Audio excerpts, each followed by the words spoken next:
Disinilah baru terungkap alasan Nona Qin menyandra anak-anak yang berada di kota Lin'an, yang ternyata dulu ia pernah memiliki seorang anak perempuan. Karena ketidakikhlasannya kehilangan satu-satunya buah hati yang ia miliki, membuat dirinya selama ribuan tahun sangat merana dan mensedih. Alasan itulah yang menjadi dasar jika Nona Qin sangat berambisi besar untuk dapat menghidupkan kembali putrinya dengan menculik para bocil tersebut untuk ia jadikan bahan uji coba ritual pemulihan jiwa. Sedangkan di sisi lain, terlihat Tuan Bejo mencoba untuk menyemangati dan memotivasi para orang tua yang kehilangan akan buah hatinya. Tak kuat melihat kesedihan yang dialami oleh para orang tua tersebut, Nona Bai mengajak Xiao Xin untuk menuju kediaman Nyonya Yu, yang mana dirinya juga sangat khawatir akan keselamatan Cheng Sheng. Namun secara tak sengaja inilah Nona Bai bertabrakan dengan Xu Xian yang juga hendak pergi untuk mengecek kondisi Nyonya Yu.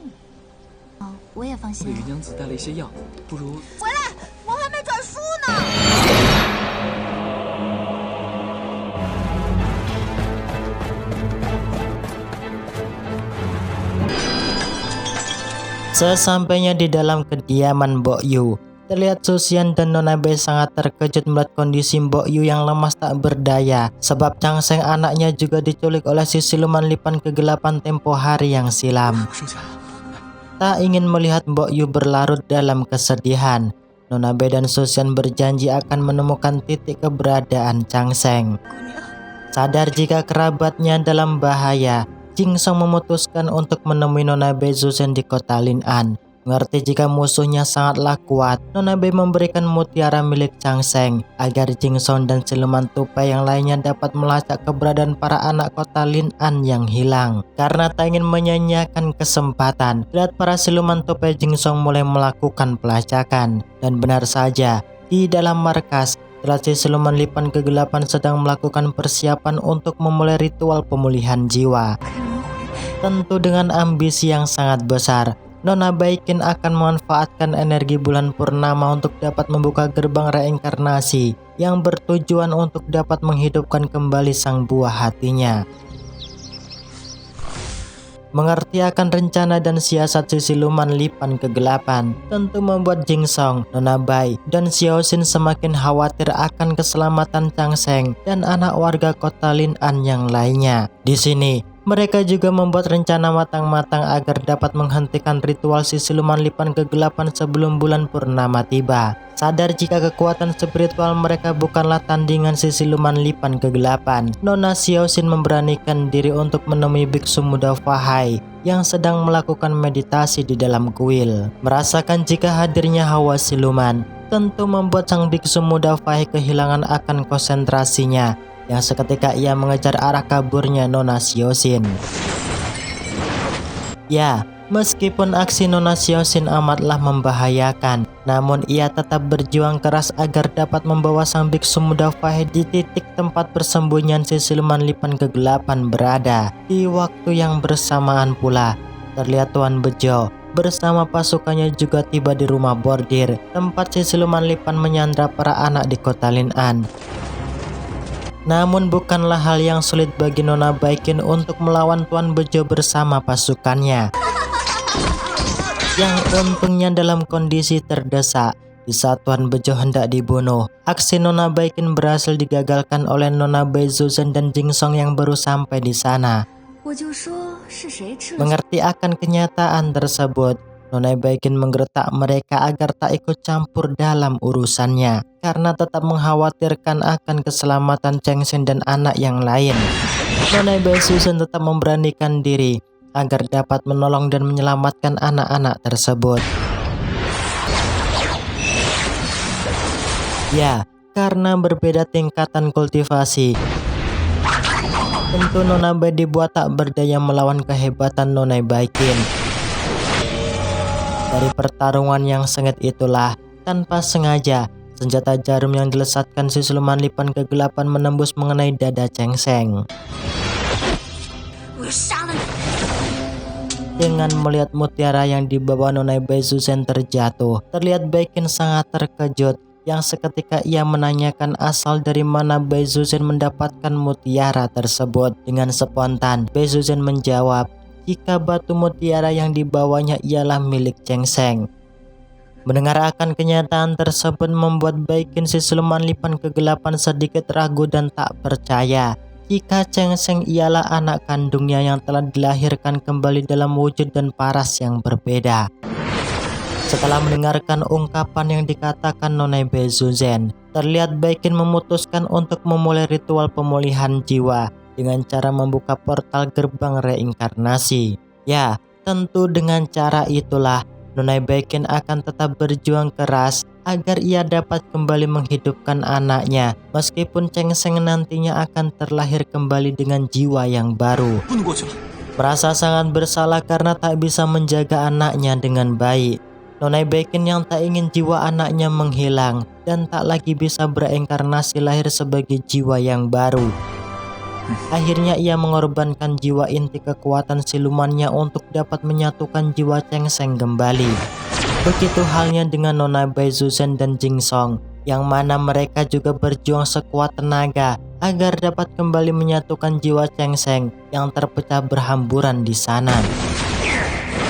Sadar jika ada aura bangsa siluman yang amat kuat, sang biksu muda Fai mengalihkan titik fokusnya agar dapat melacak dan menemukan sumber keberadaan aura siluman tersebut bersama Nona Xiaoxian.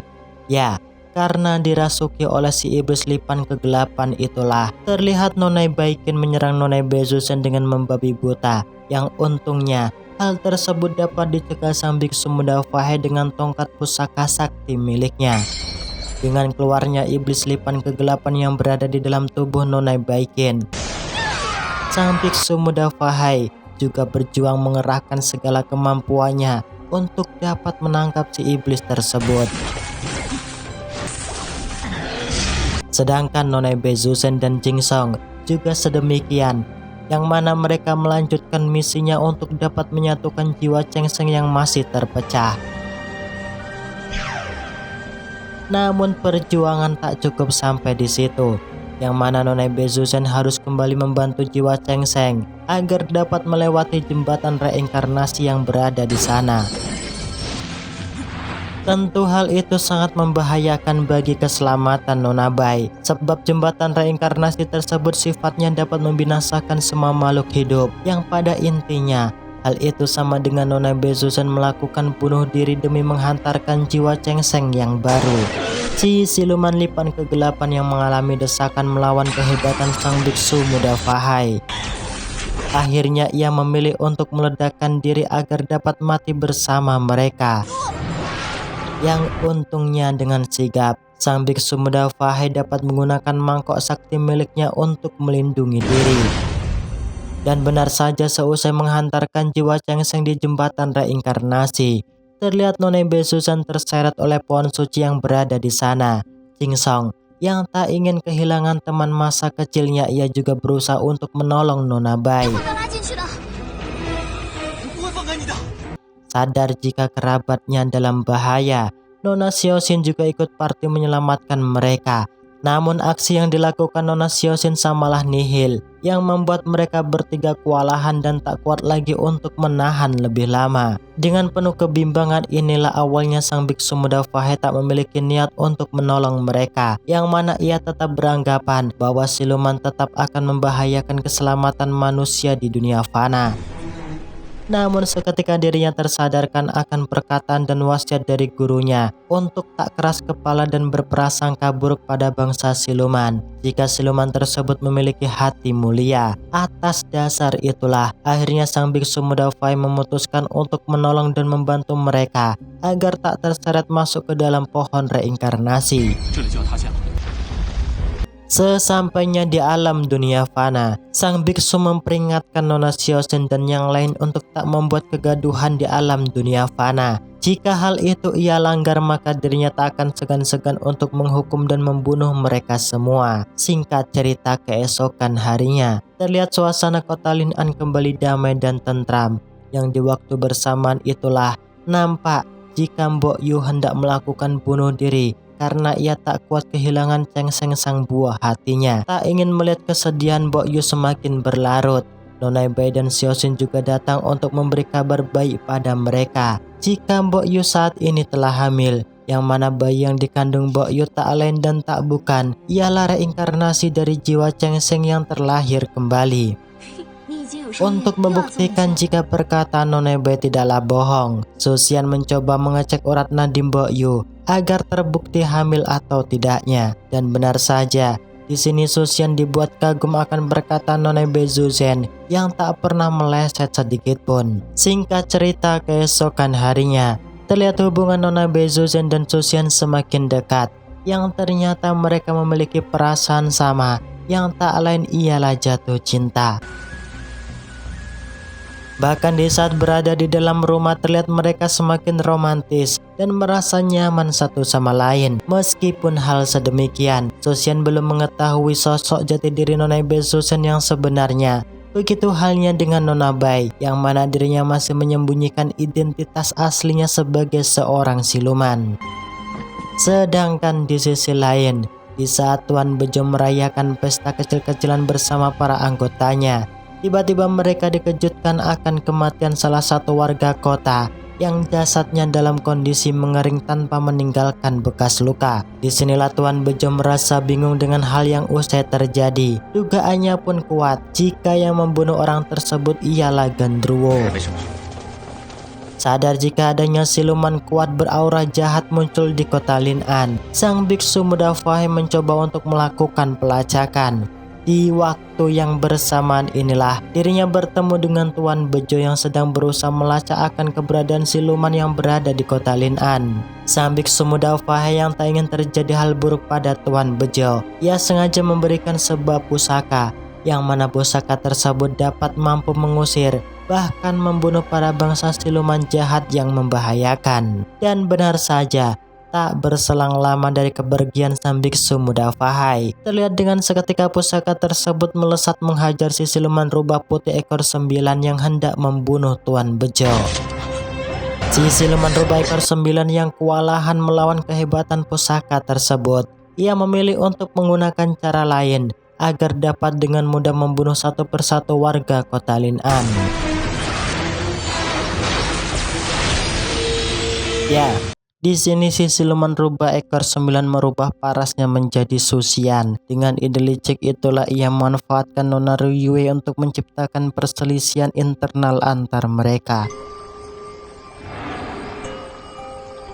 Dan benar saja, terlihat rencana yang ia lakukan nampaknya berjalan dengan mulus, yang membuat Nona Xiaoxin dan Jing Song sangat marah atas tindakan Susian yang selama ini hanya mempermainkan perasaan Nona Bai Zuzhen. Karena tak ada bukti nyata, tentu laporan dari Nona Xiaoxin tak membuat percaya Bai Zuzhen, sebab beberapa hari terakhir dirinya selalu bersama Susian. Curiga akan dalang di balik semua itu. Nona Bai mencoba untuk mencari tahu akan kebenarannya karena tetap tak terima atas perlakuan Susian. Esok harinya, terlihat Xiaoxin dan para kerabatnya mencoba untuk memberi pelajaran dengan menjebak Susian agar jatuh tenggelam di lautan.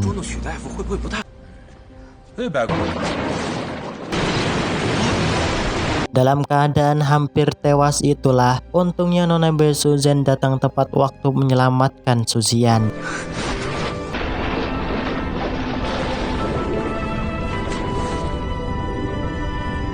Mengerti jika hal tersebut ulah Xiaoxin dan Jing Song, membuat Nona Bai sangat marah.